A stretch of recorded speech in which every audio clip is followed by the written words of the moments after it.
Well, former Ekurhuleni Metro Deputy Police Chief Revo Spies is expected to continue testifying today at the Madlanga Commission in Pretoria. Yesterday, he testified about how then City Manager Imogen Mashazi refused to provide him with security after his life was threatened.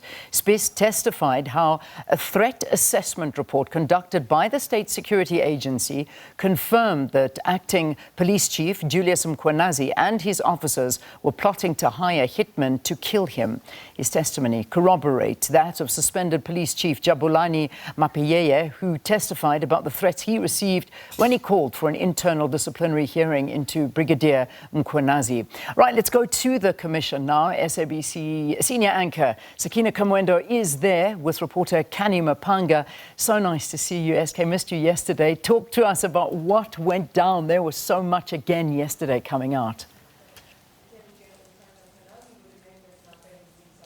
Well, thanks, Leanne, and of course, great to be back and coming to you from a very cloudy and rainy capital city this morning. And I suppose that's kind of the feeling around Ekurhuleni about the Metro Police Department and all the revelations that have come through. Very, very cloudy, a dark cloud, if you will, as Canny Maphanga will help us unpack from the evidence that we heard yesterday, Canny. So we knew that there were some shenanigans, which is why the Metro Police Departments, not just of Ekurhuleni, but also of Johannesburg and Tshwane, were brought into this whole inquest. But then the name Brigadier Julius Mkhwanazi, did we expect so much to come out as far as he's concerned?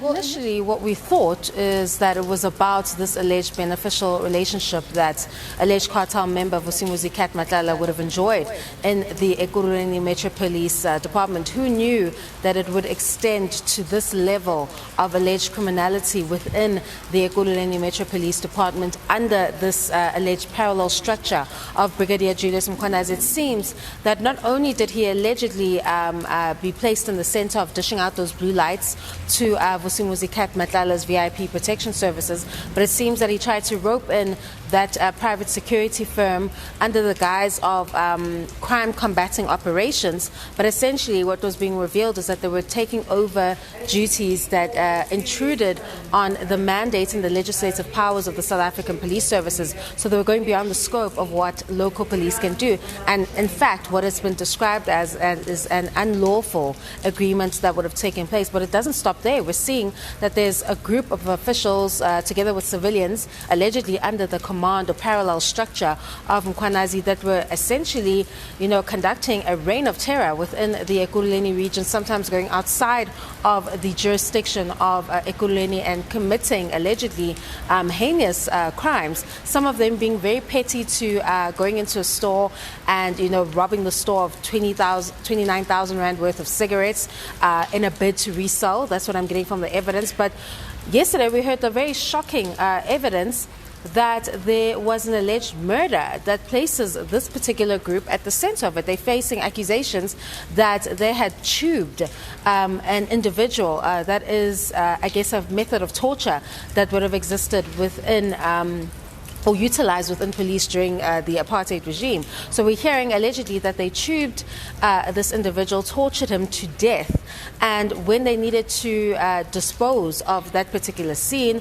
we're hearing allegations from Mr. Spies that Mkhwanazi is the one that they called on, and he allegedly showed them how they could clean it up. That's a very serious allegation being made about this EMPD top cop and the kind of environment of lawlessness that was created under his reign.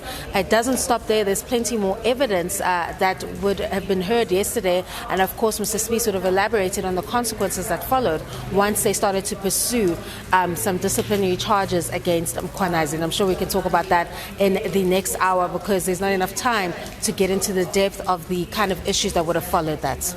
And the depths are shocking. And when we come back, of course, we'll delve into more of that, allegations of how there may have been an abdication of their responsibility as the Ekurhuleni Metro Police Department in terms of trying to outsource their particular obligations to private security companies like that of Cat Matlala and some others that were mentioned as well. So we'll come back and we'll give you more details from the Madlanga Commission briefing, Leanne, and we'll do that in the second hour. All right, thanks so much, Sakina and Canny, keeping us updated on that one.